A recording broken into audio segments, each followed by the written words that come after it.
بسم الله الرحمن الرحيم. الحمد لله الذي أنزل على عبده الكتاب ولم يجعل له عوجا قيما لينذر بأسا شديدا من لدنه ويبشر المؤمنين الذين يعملون الصالحات أن لهم أجرا حسنا ماكثين فيه أبدا وينذر الذين قالوا اتخذ الله ولدا ما لهم به من علم ولا لآبائهم كبرت كلمة تخرج من أفواههم إن يقولون إلا كذبا فلعلك باخع نفسك على آثارهم إن لم يؤمنوا بهذا الحديث أسفا إنا جعلنا ما على الأرض زينة لها لنبلوهم أيهم أحسن عملا وإنا لجاعلون ما عليها صعيدا جرزا أم حسبت أن أصحاب الكهف والرقيم كانوا من آياتنا عجبا إذ أوى الفتية إلى الكهف فقالوا ربنا آتنا من لدنك رحمة وهيئ لنا من أمرنا رشدا فضربنا على آذانهم في الكهف سنين عددا ثم بعثناهم لنعلم أي الحزبين أحصى لما لبثوا أمدا نحن نقص عليك نبأهم بالحق إنهم فتية آمنوا بربهم وزدناهم هدى وربطنا على قلوبهم إذ قاموا فقالوا ربنا رب السماوات والأرض لن ندعو من دونه إلها لقد قلنا إذا شططا هؤلاء قومنا اتخذوا من دونه آلهة لولا يأتون عليهم بسلطان بين فمن أظلم ممن افترى على الله كذبا وإذ اعتزلتموهم وما يعبدون إلا الله فأووا إلى الكهف ينشر لكم ربكم من رحمته ويهيئ لكم من أمركم مرفقا وترى الشمس إذا طلعت تزاور عن كهفهم ذات اليمين وإذا غربت تقرضهم ذات الشمال وهم في فجوة منه ذلك من آيات الله من يهد الله فهو المهتد ومن يضلل فلن تجد له وليا مرشدا وتحسبهم أيقاظا وهم رقود ونقلبهم ذات اليمين وذات الشمال وكلبهم باسط ذراعيه بالوصيد لو اطلعت عليهم لوليت منهم فرارا ولملئت منهم رعبا وكذلك بعثناهم ليتساءلوا بينهم قال قائل منهم كم لبثتم قالوا لبثنا يوما أو بعض يوم قالوا ربكم أعلم بما لبثتم فابعثوا أحدكم بورقكم هذه إلى المدينة فلينظر أيها أزكى طعاما فلينظر أيها أزكى طعاما فليأتكم برزق منه وليتلطف ولا يشعرن بكم أحدا إنهم إن يظهروا عليكم يرجموكم أو يعيدوكم في ملتهم ولن تفلحوا إذن أبدا وكذلك أعثرنا عليهم ليعلموا أن وعد الله حق وأن الساعة لا ريب فيها إذ يتنازعون بينهم أمرهم فقالوا ابنوا عليهم بنيانا ربهم أعلم بهم قال الذين غلبوا على أمرهم لنتخذن عليهم مسجدا سيقولون ثلاثة رابعهم كلبهم ويقولون خمسة سادسهم كلبهم رجما بالغيب ويقولون سبعة وثامنهم كلبهم قل ربي أعلم بعدتهم ما يعلمهم إلا قليل فلا تمار فيهم إلا مراء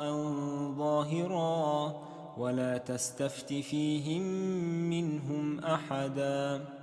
ولا تقولن لشيء إني فاعل ذلك غدا إلا أن يشاء الله واذكر ربك إذا نسيت وقل عسى أن يهديني ربي لأقرب من هذا رشدا ولبثوا في كهفهم 300 سنين وازدادوا 9 قل الله أعلم بما لبثوا له غيب السماوات والأرض أبصر به وأسمع ما لهم من دونه من ولي ولا يشرك في حكمه أحدا واتل ما أوحي إليك من كتاب ربك لا مبدل لكلماته ولن تجد من دونه ملتحدا واصبر نفسك مع الذين يدعون ربهم بالغداة والعشي يريدون وجهه ولا تعد عيناك عنهم تريد زينة الحياة الدنيا ولا تطع من أغفلنا قلبه عن ذكرنا واتبع هواه وكان أمره فرطا وقل الحق من ربكم فمن شاء فليؤمن ومن شاء فليكفر إنا أعتدنا للظالمين نارا أحاط بهم سرادقها وإن يستغيثوا يغاثوا بماء كالمهل يشوي الوجوه بئس الشراب وساءت مرتفقا إن الذين آمنوا وعملوا الصالحات إنا لا نضيع أجر من أحسن عملا أولئك لهم جنات عدن تجري من تحتهم الأنهار يحلون فيها من أساور من ذهب ويلبسون ثيابا خضرا من سندس واستبرق متكئين فيها على الأرائك نعم الثواب وحسنت مرتفقا واضرب لهم مثل الرجلين جعلنا لأحدهما جنتين من أعناب وحففناهما بنخل وحففناهما بنخل وجعلنا بينهما زرعا كلتا الجنتين آتت أكلها ولم تظلم منه شيئا وفجرنا خلالهما نهرا وكان له ثمر فقال لصاحبه وهو يحاوره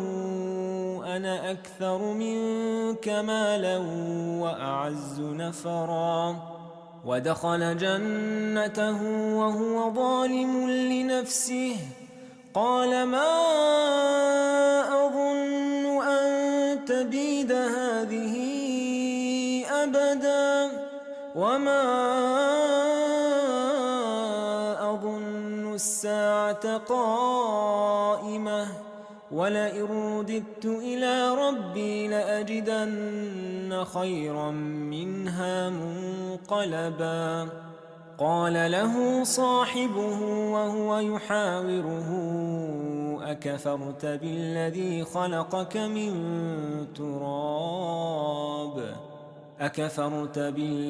خلقك من تراب ثم من نطفة ثم سواك رجلا لكن هو الله ربي ولا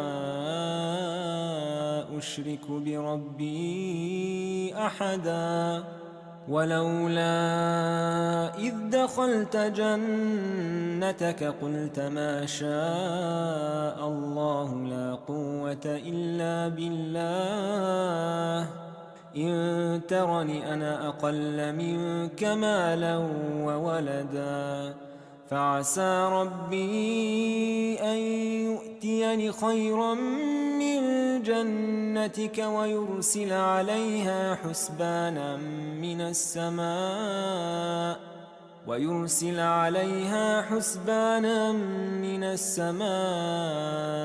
فتصبح صعيدا زلقا أو يصبح ماؤها غورا فلن تستطيع له طلبا وأحيط بثمره فأصبح يقلب كفيه على ما أنفق فيها وهي خاوية على عروشها ويقول يا ليتني لم أشرك بربي أحدا ولم تكن له فئة ينصرونه من دون الله وما كان منتصرا هنالك الولاية لله الحق هو خير ثوابا وخير عقبا واضرب لهم مثل الحياة الدنيا كماء إن أنزلناه من السماء فاختلط به نبات الأرض فأصبح هشيما تذروه الرياح وكان الله على كل شيء مقتدرا المال والبنون زينة الحياة الدنيا والباقيات الصالحات خير عند ربك ثوابا وخير أملا ويوم نسير الجبال وترى الأرض بارزة وحشرناهم فلم نغادر منهم أحدا وعرضوا على ربك صفا لقد جئتمونا كما خلقناكم أول مرة بل زعمتم أن لن نجعل لكم موعدا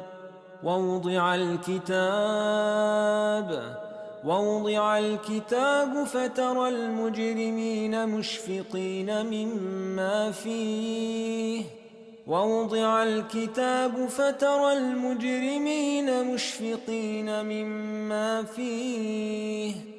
ويقولون يا ويلتنا ما لهذا الكتاب لا يغادر صغيرة لا يغادر صغيرة ولا كبيرة إلا أحصاها ووجدوا ما عملوا حاضرا ولا يظلم ربك أحدا وإذ قلنا للملائكة اسجدوا لآدم فسجدوا إلا إبليس كان من الجن ففسق عن أمر ربه أفتتخذونه وذريته أولياء من دوني وهم لكم عدو بئس للظالمين بدلا ما أشهدتهم خلق السماوات والأرض ولا خلق أنفسهم وما كنت متخذ المضلين عضدا ويوم يقول نادوا شركائي الذين زعمتم فدعوهم فلم يستجيبوا لهم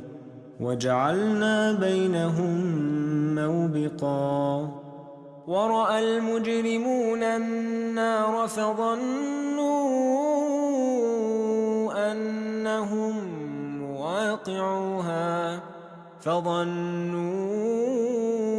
أنهم مواقعوها ولم يجدوا عنها مصرفا ولقد صرفنا في هذا القرآن للناس من كل مثل وكان الإنسان أكثر شيء جدلا وما منع الناس أن يؤمنوا إذ جاءهم الهدى ويستغفروا ربهم إلا أن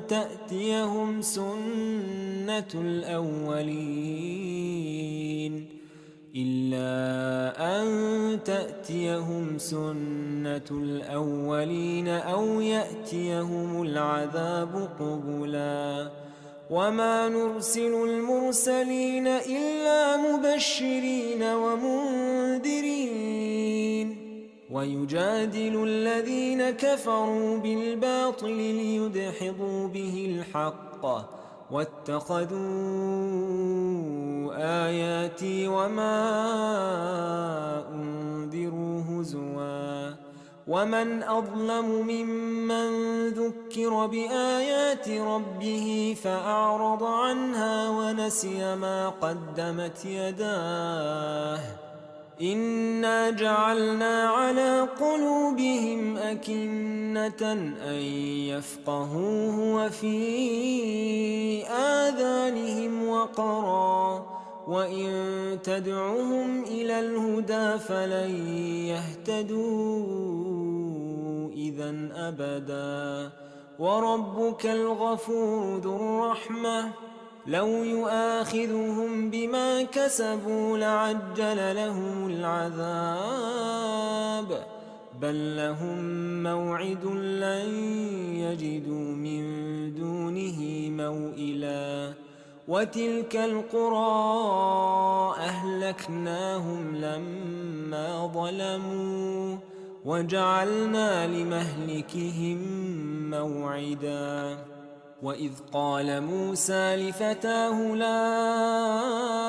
أبرح حتى أبلغ مجمع البحرين أو أمضي حقبا فلما بلغا مجمع بينهما نسيا حوتهما فاتخذ سبيله في البحر سربا فلما جاوزا قال لفتاه آتنا غداءنا لقد لقينا من سفرنا هذا نصبا قال أرأيت إذ أوينا إلى الصخرة فإني نسيت الحوت وما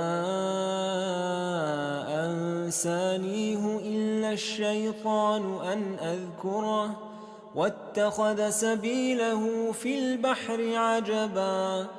قال ذلك ما كنا نبغ فارتدا على آثارهما قصصا فوجدا عبدا من عبادنا آتيناه رحمة من عندنا وعلمناه من لدنا علما قال له موسى هل أتبعك على أن تعلمني مما علمت رشدا قال إنك لن تستطيع معي صبرا وكيف تصبر على ما لم تحط به خبرا قال ستجدني إن شاء الله صابرا ولا أعصي لك أمرا قال فإن اتبعتني فلا تسألني عن شيء حتى أحدث لك منه ذكرا فانطلقا حتى إذا ركبا في السفينة خرقها قال أخرقتها لتغرق أهلها لقد جئت شيئا إمرا قال ألم أقل إنك لن تستطيع معي صبرا قال لا تؤاخذني بما نسيت ولا ترهقني من أمري عسرا فانطلقا حتى إذا لقيا غلاما فقتله قال أقتلت نفسا زكية بغير نفس لقد جئت شيئا نكرا قال ألم أقل لك إنك لن تستطيع معي صبرا قال إن سألتك عن شيء بعدها فلا تصاحبني قد بلغت من لدني عذرا فانطلقا حتى إذا أتيا أهل قرية استطعما أهلها فأبوا أن يضيفوهما فوجدا فيها جدارا يريد أن ينقض فأقامه قال لو شئت لاتخذت عليه أجرا قال هذا فراق بيني وبينك سأنبئك بتأويل ما لم تستطع عليه صبرا أما السفينة فكانت لمساكين يعملون في البحر فأردت أن أعيبها وكان وراءهم ملك يأخذ كل سفينة غصبا وأما الغلام فكان أبواه مؤمنين فخشينا أن يرهقهما طغيانا وكفرا فأردنا أن يبدلهما ربهما خيرا منه زكاة وأقرب رحما وأما الجدار فكان لغلامين يتيمين في المدينة وكان تحته كنز لهما وكان أبوهما صالحا فأراد ربك أن يبلغا أشدهما ويستخرجا كنزهما رحمة من ربك وما فعلته عن أمري ذلك تأويل ما لم تسطع عليه صبرا ويسألونك عن ذي القرنين ويسألونك عن ذي القرنين قل سأتلو عليكم منه ذكرا إنا مكنا له في الأرض وآتيناه من كل شيء سببا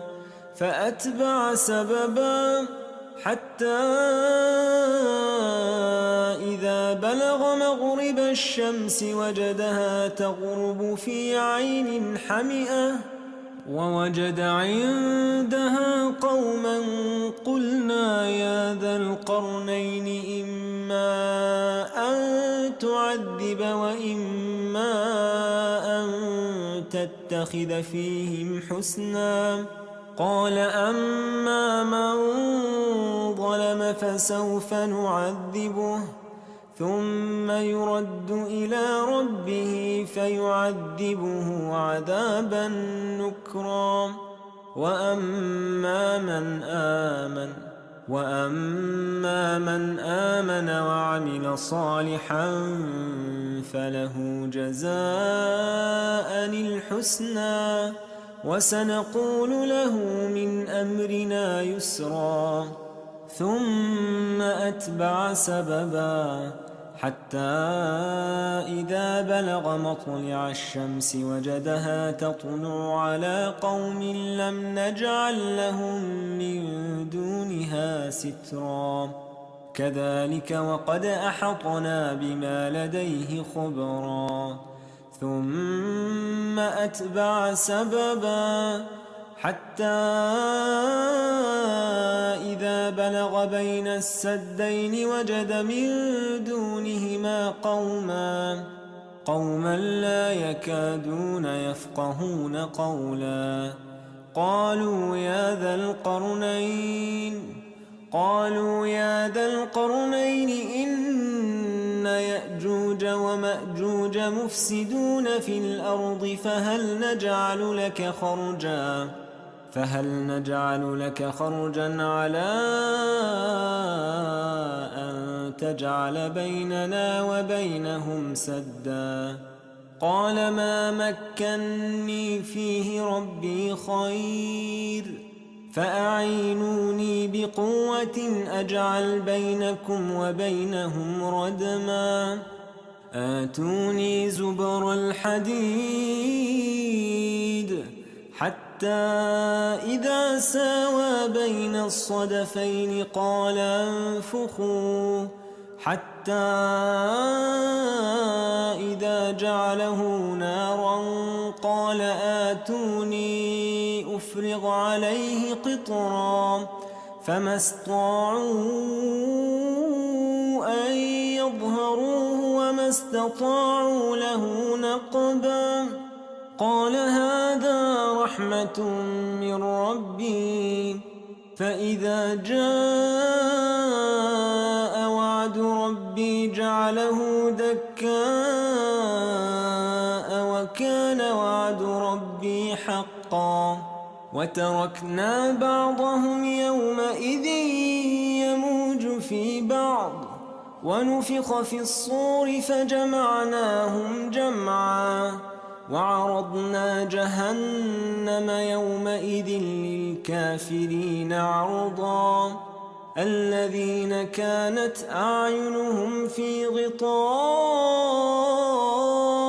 عن ذكري وكانوا لا يستطيعون سمعا